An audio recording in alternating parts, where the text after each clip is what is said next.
everyone. My name is Diego Alfonso, and I'm your host with the Florida Aviation Network. We are broadcasting free and in the clear from the Aerospace Discovery at the Sun and Fun at the Florida Air Museum on the Sun and Fun Complex in Lakeland, Florida, during the 43rd annual Sun and Fun Fly-In and Exposition. Today, our guest, aside from being a good friend, someone that I know for a while, we have a lot of things in common. He's a CFI, I'm a CFI. He is one of the strongest promoters of safety, aviation safety, that I have met, and has a very high concept of flight training done right, to put it in a layman term. His name is Eric Crump. Crump. We did it together, Diego. It's great to see you again. Same here, same here. I did that intentionally. I know you did. I could tell. I could tell there was a chemistry thing happening. I know. Eric, I know. I just, told our audience that, we're friends, and of course I know you and everything else. But I really want to get through to them today your status in the aviation industry as far as flight training goes, because that's your forte. That's your thing. And stronger than that, though, is your concern of safety, aviation safety in training. Sure. And but to establish yourself, to establish your background, why don't we just go back a little bit and tell us how was it that you got started in aviation? In other words, what was that first spark that said, "Hey, Eric, you're going to be a pilot"?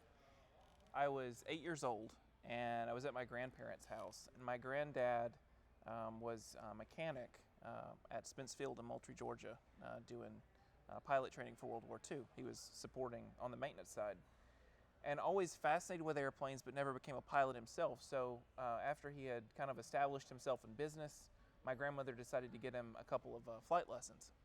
So he bought all the books, bought all the stuff, took 1 or 2 lessons, and was like, it's cool, but it's not really for me. But he kept all the books. So my grandmother actually got really concerned because I was at their house and it had gotten really quiet. And you know how it is with the grandkids. If the grandkids get quiet, something's probably going on that shouldn't be going on. So she's looking all over the house trying to find me, and she finds me sitting there with all of my granddad's books, trying to read them. Of course, I had no idea what I was reading. I had no idea what I was looking at, but I was fascinated by it. Right. And from there on, it was all I really wanted to do. I was a terrible student. I made C's, and I remember every once in a while. Yep. I was just a terrible student, and I had no motivation at all.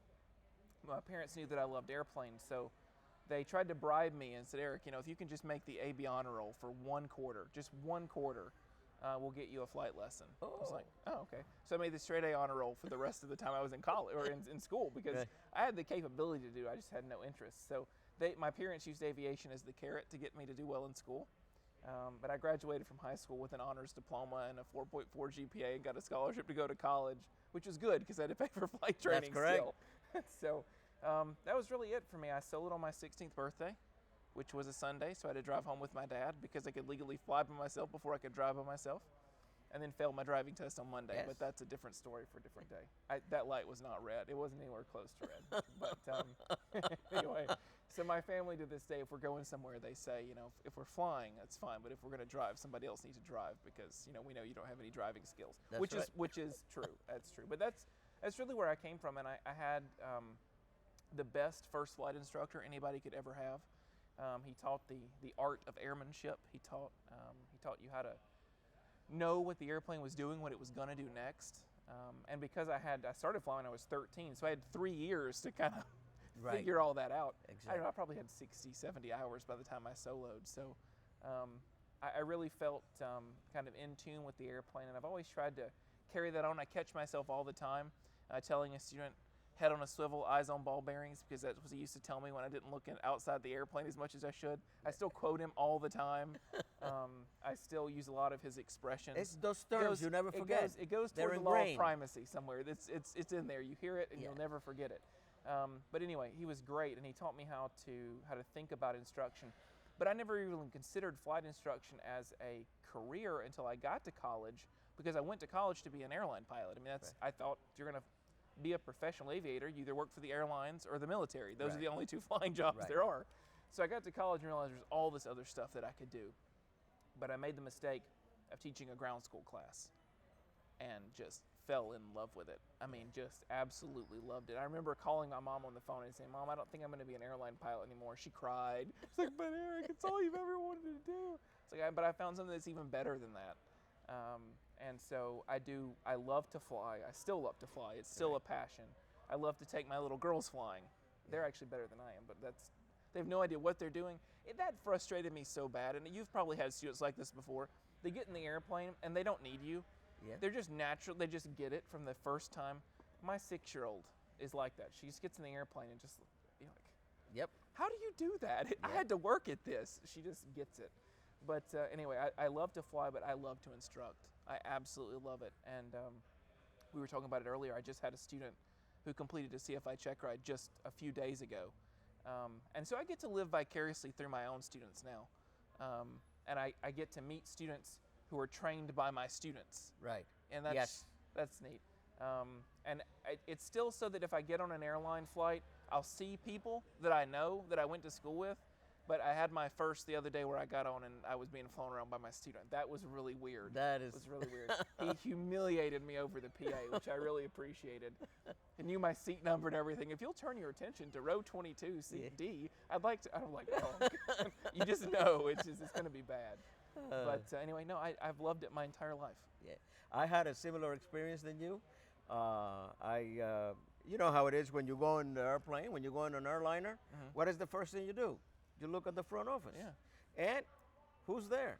Joe, one of my students. I took another flight. Let it sink. But it's true. Yeah. You never know. I know exactly what you mean. You never know. That's why I tell CFIs, I said, you better teach them well. Because you one day are going to become a passenger. Yep, this is and true. that will make the difference whether you go in and sit down or you go and say, hey. Yeah, I think I'm going to just take the 130. I'll come back. I think I'll go on Brand X. Maybe I'll just drive. I'll walk it. It's fine. Okay, but now, how did you become a CFI? I mean, right. Talk us through that. Well, I became a ground instructor first, actually. So I got my ground instructor certificate. I started teaching ground school and realized that I loved it. And so I knew that I wanted to become a flight instructor, but I was still in this odd position of, am I going to become a flight instructor so that I can build flight hours so that I can go get an airline job? Or am I just going to be a flight instructor for the rest of my life? And really, at that point, I didn't know anybody other than my first instructor, who was what I would consider a career flight instructor. Right. You know, somebody who really respected the profession. Everybody I knew looked at flight instruction as, you know, a stair-step job. Like, I'll do this for as long as I have to until I can get a quote-unquote real job. You know, that's what they all said. And so I kind of fell into that trap at first, and then I started thinking about it. I'm like, if I'm going to be putting my name in somebody's logbook, I want to care more about it than just, let me do this for as little bit of time as I can. But then, like the ground instruction, I did my first instructional flight and just loved it. It was this guy, he had just finished his private pilot certificate, and he was getting ready to start his instrument training. So we were doing some cross-country time building. And I realized, and actually the thing that taught me that I wanted to be a good instructor, I got in the airplane with this guy, and I was blown away by what he didn't know. Right. It's like, you have an FAA pilot certificate, and you can't tune in a VOR. How did that happen? How is this a thing? Yes. And so it was really, I think that first student that was, you know, there may be some people doing this thing that aren't doing it the way that it should be done. So maybe I should take it seriously. And that's really where it started. And then I just absolutely fell in love with it. Yeah. And I still, every chance I get in an airplane in instructional capacity today, I take it. And I come I come from the era where there was not even PTSs. I mean, it was called a test guide. You had the flight test guide, the And it little was a spiral bound little thing in thing. your pocket. Yep. It was a little thing J wide and about J tall, and it was not even, actually, examiners can ask you anything. There was no, well, you cannot ask that question, like we have today. Right. Examiners have to stay within the contents of the references used to make that PTS is based on. Right. And now we're moving into the ACS. It's a brave new world. Yeah, no, and leaving the PTS I want you behind. to, let's not forget about that. But the thing about it is that and your case, what you just said about this guy not even knowing how to tune a VOR, was not really too much of an exception.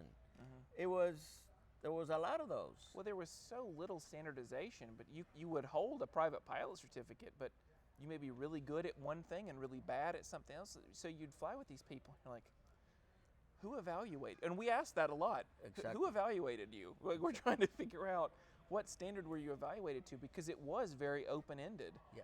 And then by the time the PTSs came along, it did a lot to standardize the way the testing was done, but that also provided some standards for the training community to tell us what it is we were even supposed to teach them to do, because depending on what school you went to, they may really focus on landings, but this other school may really focus on radio navigation, and you may sort of be okay at landing. So the standards do a lot, I think, to bridge that gap. But even after that, and this is one of the things, in all fairness to examiners and FAA inspectors, a check ride is a snapshot. Yep. Unfortunately, we're human. And because we're human, we fall into patterns, okay? Now, you have examiners that like an instrument, in my days, for instrument check rides, the ADF. That was the pet peeve. Then what do the instructor do? Make sure that this area is really covered. Why? Because maybe the other area, which is the VOR, was not really covered as much as this. Do you understand what I'm saying? I know exactly So what you now the examiner starts the test. Right. And you just, because listen, if you're really going to go through like the last bit, I'm not too familiar with the AC now because of it's new and I've been out of it for the last 2 years, but the PTS is 16 areas of operation for a CFI. And it's like 70. When 4 of those are just on the ground, and then the rest of them are the flight tasks. But then if you got all those tasks, if you're really going to evaluate each task in those areas of operation, you need a week. Yep. You see what I'm saying? So it's just like a snapshot. Yep. Now, if the student happens to answer questions readily as the examiner is asking them, the examiner starts building this idea that this guy is knowledgeable, where it's true. That's true, but it's in that area. Maybe that other area that maybe it's not touched or not touched as deep as it should be, and then that's the crack. Yep. That's the crack where Well, I people... get to do end of course exams in our 141 program. And you'll get a guy and we'll sit down at the oral portion. Everything's just beautiful. It's like, man, it's like you are a textbook. Right. Everything's great. We get in the airplane, we're flying, everything's fine, everything's dandy.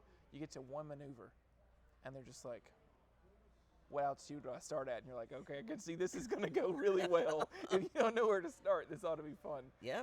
And it's just like, but everything went perfectly well up to that point. And I think that's something important.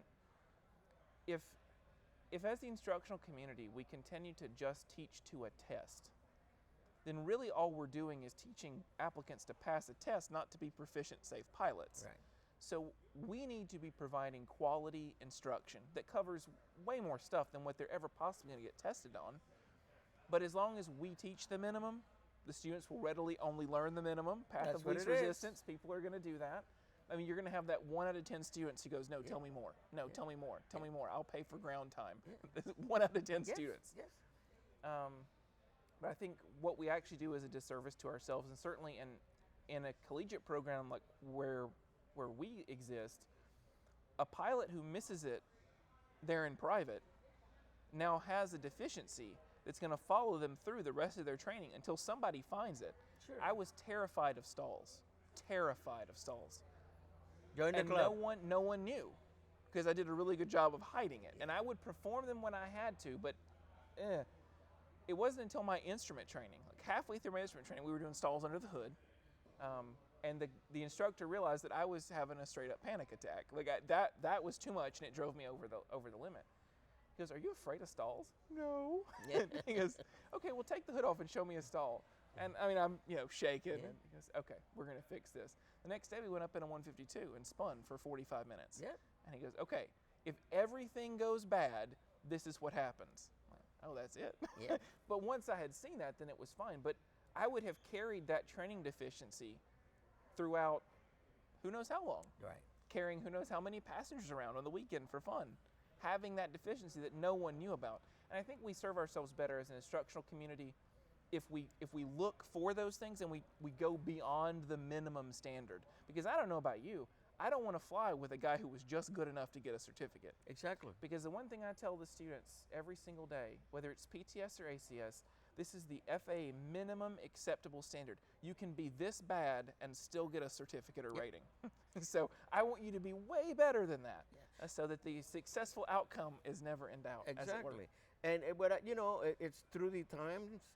There's been a disconnect between the flight instructors and exactly what the job is. Because if you look at any flight training handbook, right? When you go to ground reference maneuvers, well, let me say, I'll bet you that I can go out there and stop 100 pilots, and I'll ask them this question: have you ever done 8s along a road? The answer is no. Have you ever done 8s on a road? No. Okay. Circles around? No. It's all in the flight training handbook. Yet the only thing out of a ground reference maneuver that is taught is what you're going to be tested on, which is S-turns, turns around a point, and rectangular pattern.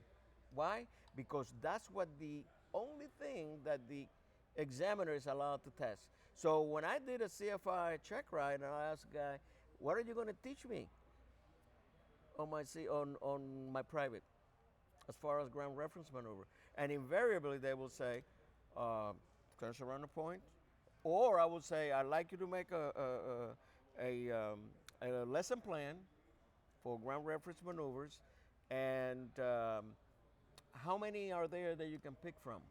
And the guy would say, 3. I said, "You sure?" "Yeah, 3. And I said, "Bring the book." Yeah, this is for commercial also. You got to be able to teach your commercial applicant. Well, no, not exactly. But not only that, the private pilot, the circles around, which is 8s, it's a private pilot procedure, but it's not done, Right. because you're not going to be tested on. Yeah. Anyway, I know I'm like I told you before. I'm not, and if we have time at the end, remind me to tell you my stall story. Okay. You probably Have you gotten over the fear yet? Do you need some dual, Diego? no, I got over the fear. you okay? But if not, I will call you and we'll go and do something. But I know you wanted to cover the new AC. Yeah, the new ACSs are, I think, one of the biggest steps forward in training and testing that we've had in a long time, because forever the concepts of training were relegated to the industry and the concepts of testing were relegated to the FAA. So there was this huge disconnect, really, between both audiences, and the FAA kind of sat back in a corner and said, "Well, we're the FAA," and the industry sat back in their corner, and it's like a middle school dance, Right. where all the boys are on one side, the girls are on the other. No one will come into the Right. middle. And so this really started about 6-7 years ago, and we got everybody together in Atlanta at a symposium. And we said, we really need to fix our training testing problem. We need to work together as a team. And out of that came what is now known as the ACS Working Group, which is about 36 members, I think. We meet quarterly in DC, from people from every branch of the FA related to certification of airmen. So the 800 is there, 600 is there. We even have some 200 and 400 people who come as well. You've got tons of industry people represented, both on the employer side, on the training side, the college side. Everybody's there. And last June, we published the first 2 new training or testing standards, the Private and Instrument Airman Certification Standard. That's what ACS stands for. And they replaced the Private Instrument PTS. Right. The concept is, instead of PTS revisions just happening, which is what happened before, you could show up for a check ride and the DP had change 4, and you were like, when was change 3? I don't have any of that. You know, and your applicant could go for the check ride totally unprepared because there's no way to let people know what was going on. So what we've done now is to come up with a regular revision and publication schedule. So changes to private instrument will happen this June. So those will come out every June. Right. And the new commercial standard is coming out. So commercial will come out to complement private instrument as well in June. And then going forward, we've got the instructor ACS, which is near and dear to your heart. Yes. But it's to go beyond memorization of the laws of learning and actually get into application of those things. Exactly. So if you look at the FOI tasks, Area of Operation 1, and CFI PTS today, you're going to see basically all the subject headings in the Aviation Instructor's Handbook. Really, that's all that's there. What we've done is move into a more practical phase. So now, instead of regurgitating to me Reaper, I want you to actually demonstrate your knowledge of these things. And a part of all ACSs is a new section, each task, on risk management. So now risk management is added in there as well, to make sure that as the training community, as the applicant, and as the evaluator, that we're not just looking at, do they know it, can they do it, but can they also consider how it could hurt them and prevent that from happening. Okay. Because we still have this huge problem with preventable aviation accidents. And 99% of them are that go, no-go decision. Right. That the applicant makes the wrong decision and then doesn't feel empowered or knowledgeable or even aware that there are opportunities. Every second you're continually making that go, no-go decision. Right. And getting beyond the, well, we must get to point C because that's Right. where we're going. Stop the flight, you know, search for safety. Exactly. I have a video coming out now in which I address that, and I think that the term go, no go should be eliminated, but that's my opinion, and I express that in the video. Because here's what happened. When you say go, no go, and the person says, I'm going, you already made a mental commitment. Mm-hmm. And I think that the real statement that addresses that should be, shall I continue? Mm-hmm. In other words, go, shall I continue? Because you have the ability to terminate that flight at any time. The problem is that if you decide to go, now you're committed, and then you keep pushing and you keep pushing and you keep pushing. And that's one of the things that I and I think I'd send, because they ask at one point, they asked for some, if anybody had any inputs and things and mm-hmm. things that you saw in training. And I remember I sent that. I don't know if that's going to have any impact or not. But anyway, but I think that the pilot, once you make that go decision, it's really not a go decision. It's how far I can go. Right. Because you have the ability to. Well, I know you teach this too, and I don't know if I stole it. I've stolen a lot from you, I admit, but I don't know if this was yours originally or if I developed it or came up with it somewhere else. But I know that you teach decision gates along a flight. So when we leave the area, this is the current snapshot. When I get to checkpoint A, these things must exist, or it's an automatic no-go. It's an automatic stop. It's an automatic divert. And so when you create those decision gates along the flight, because most pilots think about where they're leaving and where they're going, and they don't really think about what's going to happen in the middle. And so those surprise events happen, but if you already have a plan for, if I am in this segment and something goes wrong, these are my 3 diversion airports. Exactly. If something happens in here, this is who I'm going to call. I already have the frequencies. I already have everything. I've already thought through that, because we don't want bad things to happen when we're in the airplane, but we have to be ready for them. Exactly. That's the main thing. Exactly. And I think that's an important thing we need to teach, instead of just, well, we're flying this cross-country flight from point A to point B. Yeah. No, you're just flying an airplane. Your goal is to get to point B, Yeah. but you might not make it. Exactly. So let's come up with some plans for what that looks like. The way I said it was, you're not going in a 300-mile cross country. You're going in a 10-mile cross countries. Yeah. Every 10 miles, you got to make a decision. Yep. Shall I continue? How does it look? In everywhere, how do I feel? Yep. Do I feel better? Maybe I'm having a headache or something, or I'm smelling, what is it? Maybe I have a leak, an exhaust leak, and I'm Right. starting to get. So anyway, the idea is that once you break that wall in which you know that you can call that trip off, I tell pilots, I said, there's 3 things you got to be able to do to get 4 bars up here. One is make a 180 without, hesitation. Go around and say no. Yep. If you get to your airplane and it doesn't look good, we're not going. What? I bought the tickets for the football game. I'm sorry, we drive.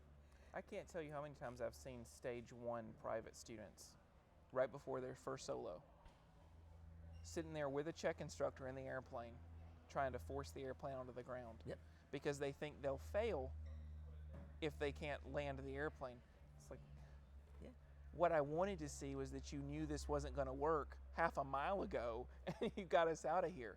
So we teach stabilized approach concept. Anything that happens that upsets the airplane outside of normal control inputs below 200 feet is an automatic go around every single time. We don't think about it. It just automatically happens. I'm going to give you this. This was my first show this morning. I did a presentation on touch and goes and go around.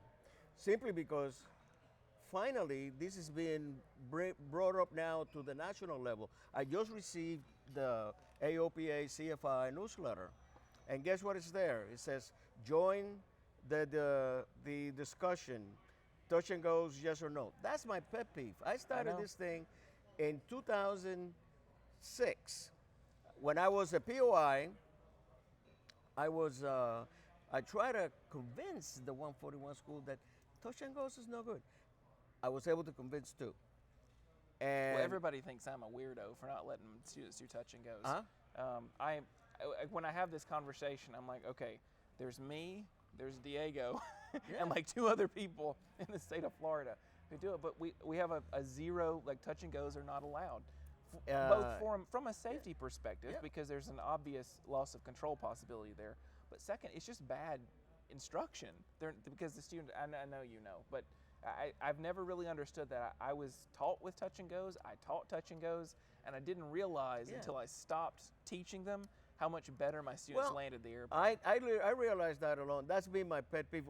But on my briefing, at the check ride, I would say to the guys, no touch and goes. I don't do touch and goes at all. Here is the 2 clips. One is 7 minutes and one's 5 minutes. One addresses the touch and go, and the other one addresses the go around. And I did this in the presentation this morning. Oh, thank you. Take it and take a look at it. I like this luggage tag. And then I'd like you to give me some feedback. Absolutely. It's 12 minutes altogether. Killing it. Even my attention span can handle 12 minutes. Anyway, I just been told that we're getting to the end of the session here. It's always nice to hang out with you, Diego. Well, hey, listen, time goes fast when we're having a great time. I know. And I hope you had as good a time as I did. Getting to sit this close to you made my entire day. All right. Well, listen, I hope you stay safe and keep that safe-minded attitude going. We'll keep it going. And I know you won't let it go. To you, we're signing off from the Florida Aviation Network, Diego Alfonso.